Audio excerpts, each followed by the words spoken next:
Chapter 1. Errors, Errors, Errors.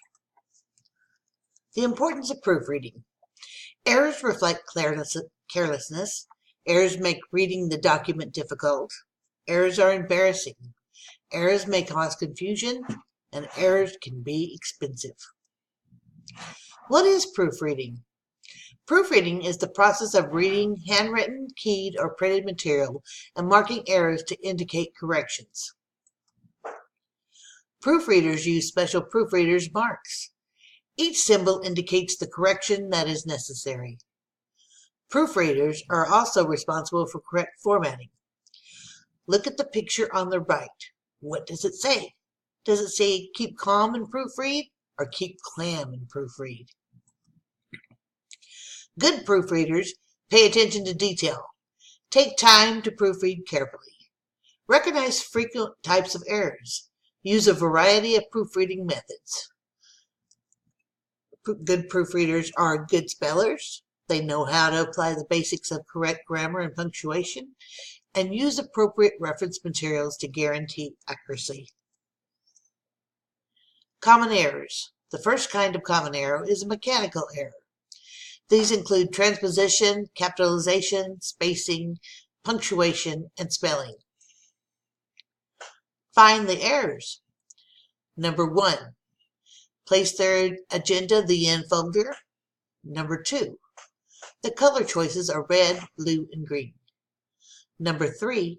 Please send this to your assistant. Well, if we look at the first one, you might have heard me say it. It says, place their agenda the in folder, when it should be in the folder. And that is a transposition error. Number 2, the color choices are red, blue, and green, but there's no period here. Number 3 has 2 errors. Please should be capitalized, and your should be Y-O-U-R.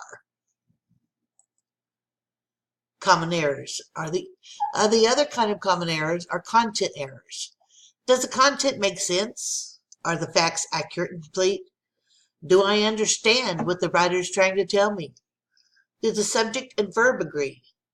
Is there a number agreement, like singular versus plural?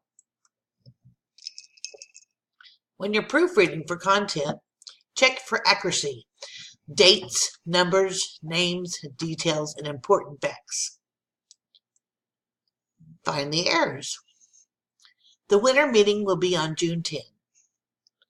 On April 31, the class will be held in the quad. The flyers can be sent to members which are green. Well, let's look at the first one. It says the winter meeting will be on June 10th. June 10th is in the summer, so therefore one of these is wrong. Number 2, on April 31st, the class will be held in the quad. Well, April only has 30 days, so that is obviously wrong and needs to be corrected. The third one says the flyers can be sent to members which are green. Well, this is telling you that the members are green, and they're not. It's the flyers that are green. And so this should read, the flyers which are green can be sent to members. Where to get help? The original source: atlases, calendars, dictionaries, reference manuals, online references, and thesaurus. Methods of proofreading. First, we'll talk about comparative proofreading method. This is used for statistical and technical material. Step 1. Place the document to be proofed next to the original. Step 2. Place the documents being compared as close to each other to help accuracy. Next, we have the on-screen method. Step 1. Proofread on screen once for mechanical errors and once for content errors. Step 2. When proofreading for mechanical errors, move your cursor and carefully pronounce each word as you read.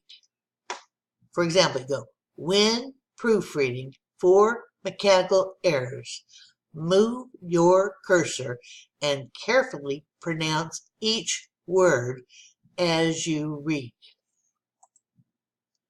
Step 3. Check for words that may have been omitted or added when copy was revised.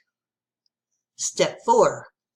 Although most word processing software hyphenates words according to its built-in dictionary, check all of the line endings for inaccuracies. Check to make sure that large gaps do not occur at the end of lines because words have not been divided.